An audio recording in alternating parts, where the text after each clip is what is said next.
tonight, but I will tell you, we had a really good time here yesterday. We had some friends take us out.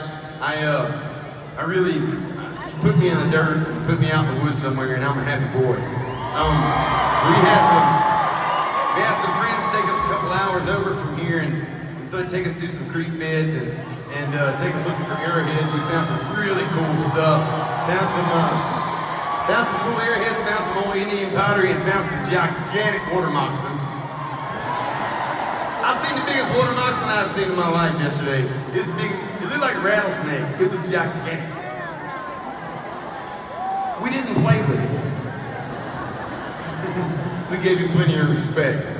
But my friends, I told you I wouldn't talk a whole lot tonight, and I ain't. But I want to tell you one thing. I want to tell you a little story, and this was laid on my heart several months ago before we started this tour, and I promised that I would say it every night. And it's been my pleasure to say it every night, and I think it's the most important thing that I could ever tell you from where I'm standing. But it comes with a story also. And it comes with a story about where we were when we wrote this record. We were just some country boys from down in South Mississippi. They got together and started a rock band. And, you know, during your first record, you got your whole life to write your first record. You know, like a collection of songs from when you was a teenager. Kryptonite, and half the first of that record, I wrote in math class, or either I wrote driving the tractor. I did both.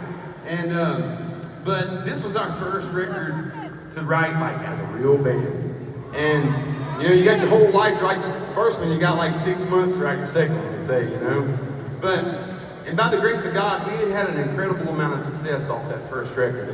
And we were a bunch of young kids. I was 20 years old when that first record came out, when we started touring the world. And that was a lot to hand a 20-year-old and a lot to hand anybody.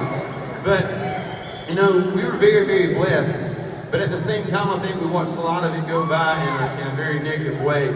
And, you know, we walked around with smiles on our faces, but we all kind of had some darkness in us. And I'd say kind of, we had some darkness in us. And I especially had some darkness in me.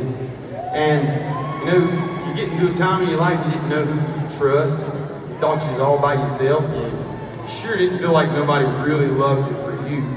And as I thought about this tour, you know, that thought occurred to me of how so many of us, all of us maybe, are like that in this world. We walk through the world so many days with smiles on our faces and kind of holes in our hearts, you know, in this darkness, because we're unsure if we're enough, you know. And social media is wonderful at stuffing the idea that we're not enough down our throats every way that it can. You're not enough, you're not rich enough, you're not good looking enough, you're not this enough, you know, that you'll never be enough. Well, first off, my friends, I want to tell you, absolutely, you are enough. God made you just the way that you are.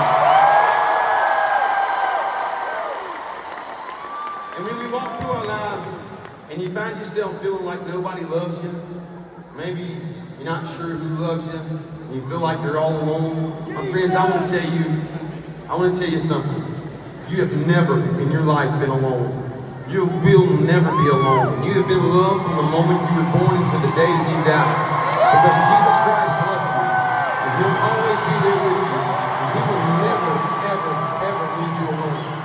So my friends, on your darkest day, just remember that Jesus Christ loves you. He died for you. And He loves you, my friends.